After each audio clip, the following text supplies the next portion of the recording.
Dans cette nouvelle vidéo, nous allons voir ensemble comment les personnes qui réussissent vite, rapidement, approchent la vie.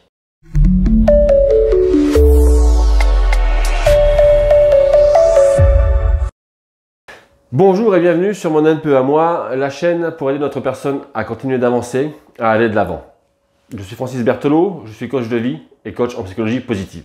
Comme je le dis toujours, prenez le temps de regarder la vidéo jusqu'au bout et n'hésitez pas à aller visiter les liens que j'ajoute en dessous de la vidéo dans la description et de vous abonner également à ma newsletter qui est toujours riche en contenu. Donc comme je vous le disais, on va voir comment les personnes qui réussissent vite approchent la vie. Et elles approchent la vie juste par une question de perspective.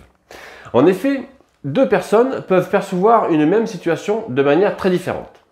L'une pourrait voir la situation comme une perte, l'autre pourrait la voir comme une opportunité.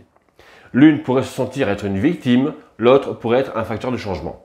Ce qui signifie que tant que l'on considère les vérités comme absolues, la première étape pour devenir la personne que nous voulons vraiment être dans la vie, c'est d'accepter le fait que la façon dont vous voyez le monde, dont nous voyons le monde, pourrait ne pas être l'image réelle, pourrait ne pas être la réalité.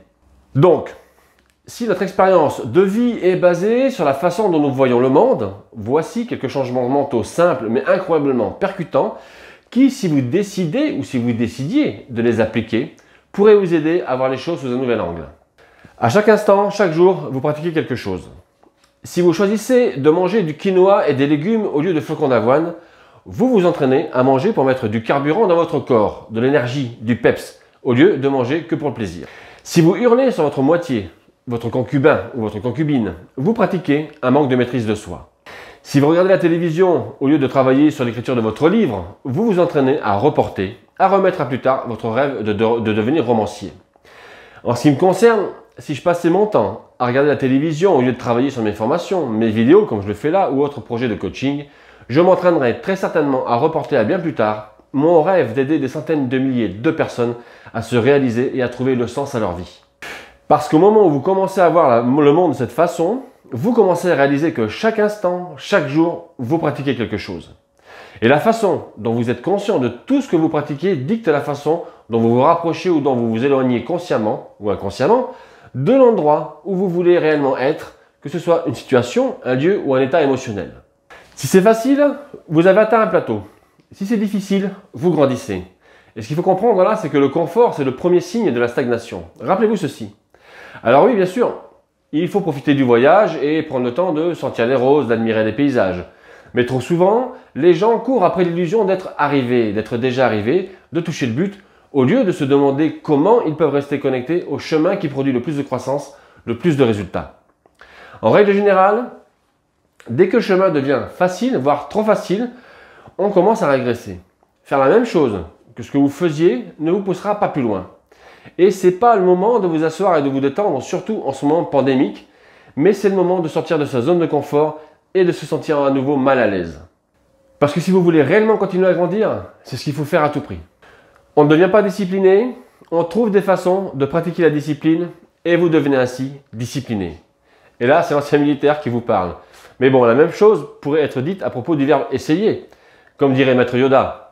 Oh, le vaisseau, nous ne pourrons plus le récupérer. Quelle certitude as-tu? Avec toi, rien n'est jamais possible. N'écoutes-tu pas ce que je dis? Maître, faire bouger des pierres, c'est une chose, mais ça, c'est totalement différent. Non, pas différent, juste différent dans ton esprit. Tu dois désapprendre tout ce que tu as appris. Très bien, je vais essayer. Non, n'essaie pas. Fais-le. Ou ne le fais pas. Mais il n'y a pas d'essai. Il n'y a jamais un moment où tout d'un coup, comme par magie, vous devenez discipliné. Ce n'est pas un résultat final, ni un trophée que l'on peut brandir au-dessus de sa tête. La discipline et d'autres vertus comme la patience, l'honnêteté et la résilience, et celle-là elle est costaud la résilience, ne se produisent pas comme ça d'un claquement de doigts. On devient patient, honnête, résilient, en étant honnête, patient, résilient, en le pratiquant au quotidien, tous les jours. La question, c'est pas de se dire comment puis-je être plus discipliné. La question, c'est comment puis-je pratiquer la discipline maintenant. Et là, je vous invite à aller voir dans les liens de la description. Je vous ai mis un bonus, rien que pour ceux qui sont abonnés à la chaîne ou ceux qui s'abonneront à la chaîne, pour vous aider à pratiquer au quotidien la discipline. Ce que vous remarquez et surtout n'aimez pas chez les autres, c'est une qualité à laquelle vous devez très certainement aller vous frotter. Chaque fois que vous vous retrouvez à réagir fortement à un trait de caractère chez quelqu'un d'autre, cela devrait être une alarme lumineuse pour vous permettre de faire une pause, d'observer et de vous questionner si ce trait existe en vous et où. Parce que la plupart des gens savent que ce concept est vrai, mais au moment où ils se retrouvent dans une situation où il est temps de le mettre en pratique, ils disent « Mais non, attends, moi je suis pas comme ça, hein. Je suis pas comme lui ou je suis pas comme elle. Hein. » Mais la réalité, c'est que si vous n'aviez pas vraiment ce même type de trait, d'être dans la sécurité, d'avoir peur de donner votre opinion, etc. en vous-même, vous n'y seriez même pas attentif en premier lieu. Et ça ne vous dérangerait pas, car vous seriez en paix avec vous-même. Alors considérez ces moments où d'autres personnes viennent déclencher de magnifiques occasions de vous connaître plus profondément. La clé cependant n'est pas de les ignorer ou de prétendre qu'elles n'existent pas. Ne soyez pas dans le déni comme on le fait très souvent, une fois de plus, ou ne faites pas l'autruche. Bombez le torse, levez la tête et faites face, affrontez le moment. Car ça, c'est la clé.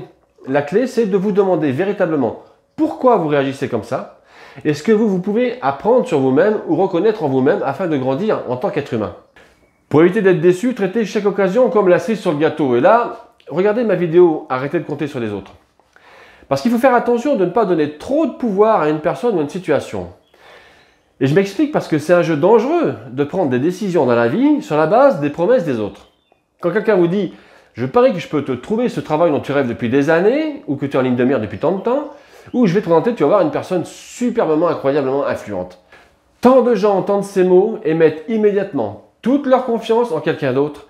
Ils misent sur les efforts des autres et comptent sur eux pour dicter la direction de leur vie.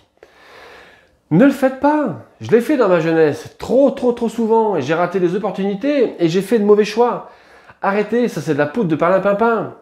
Et trace ta propre voie, trace ton chemin, trace ta route et laisse les autres parler. Parce que tu sais, hein, les conseilleurs ne sont pas les payeurs et ils ne seront jamais les payeurs. Voilà pour cette vidéo aujourd'hui, un peu plus courte que d'habitude.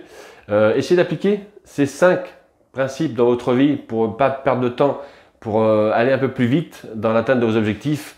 Et vous verrez, ça vous permettra d'avoir de la motivation, du peps, de garder l'énergie, de l'enthousiasme et surtout de ne pas avoir ces sensations de vouloir abandonner assez régulièrement. Et comme d'habitude, je vous le répète à chaque fin de vidéo, hein, quand vous êtes dans une démarche de développement personnel, de connaissance de soi, absorbez ce qui est utile, jetez ce qui ne l'est pas et ajoutez ce qui vous est propre. Abonnez-vous à ma chaîne, mettez un pouce. Si vous avez aimé la vidéo, écoutez, partagez un maximum et surtout n'oubliez pas d'aller visiter les liens dans la description pour vous inscrire à ma newsletter notamment, qui est très riche en contenu et dont vous avez des mines d'infos qui n'existent que dans la newsletter et que vous ne trouverez pas dans mes autres médias sociaux. Voilà pour aujourd'hui. Continuez à travailler sur votre personnalité intérieure.